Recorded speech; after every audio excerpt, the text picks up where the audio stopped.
Hello and welcome. अभी हम जो देखने वाले हैं वो है आंध्र प्रदेश सर्कल में ग्रामीण डाक सेवक। ठीक है, सबसे पहले देख लेते हैं एज लिमिट। एज लिमिट है 18 मिनिमम 40 मैक्सिमम। ओबीसी के लिए 5 ईयर, सॉरी ओबीसी के लिए 3 ईयर्स रिलैक्सेशन, एसटी एससी के लिए 5 ईयर्स का रिलैक्सेशन और 10 ईयर्स का रिलैक्सेशन फिजिकली हैंडीकैप के लिए। ठीक है, एजुकेशन क्वालिफिकेशन देख ले। एजुकेशन क्वालिफिकेशन है ओनली 10th पास। इसके अलावा अगर आपके पास 12th पास हो, आप ग्रेजुएट हो, इसके लिए मायने नहीं रखता। इसके लिए सिर्फ 10th क्लास। अगर आपके पास ग्रेजुएशन है, 12th क्लास है, तो आपको कोई एक्स्ट्रा वेटेज दिया जाने वाला नहीं है। ठीक है, इसके लिए सिर्फ एक ही मैंडेटरी सर्टिफिकेट है, वो है 10th class. No weightage will be given for possessing any qualification higher than the mandatory educational qualification. ठीक है, कंप्यूटर नॉलेज, आपको बेसिक कंप्यूटर नॉलेज होना चाहिए और the candidate should have computer knowledge. Candidate को कंप्यूटर नॉलेज होना चाहिए and will be required to furnish basic computer training certificate for at least 60 day from the recognise computer institute training. और आपको एक recognise computer institute training से 60 days का एक certificate course करना है। ठीक है, अगर आपका 12th और 10th क्लास में अगर कोई सर्टिफिकेट हो गया होगा, कंप्यूटर सर्टिफिकेट, वो भी आप लगा सकते हो। अभी ये इंपॉर्टेंट है residency. The candidate selected for the post, अगर आप सिलेक्ट हो जाते हो ग्राम डाक सेवक के लिए और ब्रांच पोस्ट मास्टर के लिए अगर आप सिलेक्ट हो जाते हो, तो आपके लिए मैंडेटरी है कि जहाँ पे आपका जो पोस्ट ऑफिस का ब्रांच रहेगा वही विलेज में आपको रहना पड़ेगा। ठीक है। अभी एडिक्वेट मीन्स ऑफ लिविंगहुड, अगर आप अपने फैमिली के साथ अगर शिफ्ट होते होगे वो वहाँ पे रहने के लिए, तो उसका अलाउंस आपको दिया जाने वाला नहीं है। ठीक है। हाँ, furnishing the security, furnishing of security, the candidate applying for the post shall note that he shall furnish the security amount of 25,000 in the event of his or her engagement for the post of PBM के लिए। अगर आप apply करते हो, यानी PBM यानी branch post master के लिए अगर आप अप्लाई करते हो, अगर आप सिलेक्ट हो गए, तो आपको 25,000 का एक सिक्योरिटी अमाउंट आपको डिपॉजिट करना है। ठीक है, डिपार्टमेंट ऑफ पोस्ट, किसके नाम से? Department of post in the name of president of India.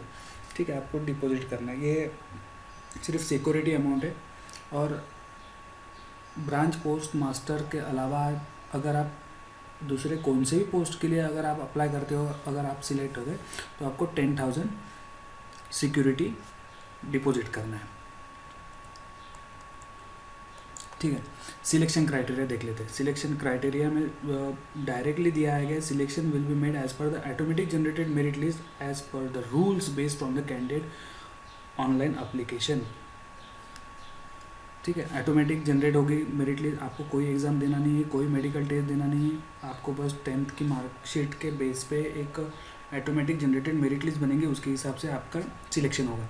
No weightage will be given for the higher education, ये तो मैंने पहले ही बता दिया था। अगर हायर एजुकेशन होगा तो उसका वेटेज नहीं दिया जाएगा, उसको वेटेज नहीं दिया जाएगा, ओनली 10th के बेस पे ही आपका सिलेक्शन होगा। अगर आपके मार्क टाई हो जाते हैं तो डेट ऑफ बर्थ के हिसाब से वो देखा जाएगा। उसके बाद अगर फिर भी डेट ऑफ बर्थ भी सेम है तो फिर एसटी फीमेल को प्रेफरेंस दिया जाएगा। अगर वो भी सेम है तो उसके हिसाब से वो ये लिस्ट बढ़ती जाएंगी। Candidate can opt any 5 choice of post, 5 post के लिए आप अप्लाई कर सकते हो। ठीक है, अभी अप्लाई कर सकते हैं। How to apply? Candidate who desire to apply online will have an easy register himself for the portal. आपको अगर अप्लाई करना है तो आपको ये ऑनलाइन पोर्टल पे जाना है, indiapost.gov.in पे जाना है और आपको रजिस्ट्रेशन करना है। रजिस्ट्रेशन करने के लिए आपको आपके पास 10th की marksheet, father's name, mobile number, date of birth, इसके हिसाब से एक रजिस्ट्रेशन बनेगा। उसके बाद आपको फॉर्म भरना है। अभी फ़ी देख लेते हैं। फ़ी है ओबीसी के लिए 100 रुपीज़ और फीमेल और SC/ST कैंडिडेट के लिए कोई फ़ी नहीं है। ठीक है, 100 रुपीज़ फ़ी है सिर्फ ओबीसी वालों के लिए। ठीक है, अभी देख लेते हैं डॉक्यूमेंट कौन से लगाना है। डॉक्यूमेंट आपको SSC जो 10th क्लास की मार्कशीट लगाना है, जो मैंडेटरी है वो तो लगाना ही है आपको। अगर आप पहली अटेम्प्ट में 10th पास नहीं होते तो आप सेकंड अटेम्प्ट में होते तो आपके पास 2 मार्कशीट रहेगी, तो आपको दूसरी जो मार्कशीट है वो लगाना भी ज़रूरत नहीं है। अगर लगाते हो तो कोई बात नहीं है। ठीक है, कंप्यूटर सर्टिफिकेट आपके पास हो तो लगाओ, नहीं है तो कोई बात नहीं, फ़ोटो एंड सिग्नेचर की आपको स्कैन कॉपी आपको लगाना ही है, ठीक है, नहीं तो आपको फॉर्म रिजेक्ट हो जाएगा। अब देख लेते हैं तेलंगाना में, सॉरी, आंध्र प्रदेश में कहाँ कहाँ पे जगह है, ठीक है। ऑनलाइन सबसे पहले देख लेते हैं, स्टार्टिंग डेट है ऑनलाइन एप्लीकेशन की 18 मार्च 2017 और लास्ट डेट है 19 अप्रैल 2017, एक महीने की साइट है, उसके अंदर आपको फॉर्म भरना है। अभी ये आपको देखना है, ये तो बहुत लंबी लिस्ट है करके, ये आपको देखना है, मैं बस बता देता हूँ कैसे देखना है। सबसे पहले डिवीज़न, कौन से डिवीज़न में आपका, कौन से सिटी में आपका डिवीज़न है, उसके बाद हेड, वो डिवीज़न का हेड ऑफिस का है, ठीक है।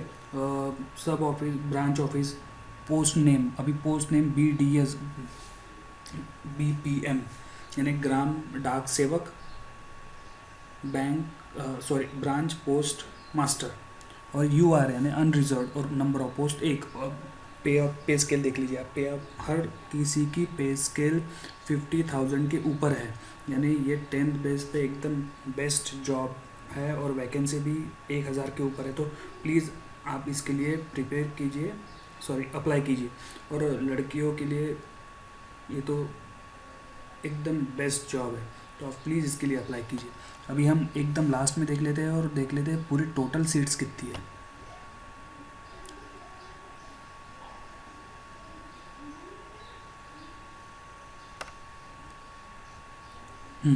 टोटल सीट्स अनरिजर्व के लिए 625, OBC के लिए 284, SC के लिए 126, ST के लिए 21, और टोटल कुल मिला के 1126, 1126, ठीक है। तो आप एक बार चले जाइए ये नोटिफिकेशन से और देखिए आपको भरना है कि नहीं है। अगर लड़कियों के लिए तो एकदम बेस्ट है, कोई एग्ज़ाम नहीं है, कुछ नहीं है, डायरेक्ट आपको भरना है, ठीक है। Thank you.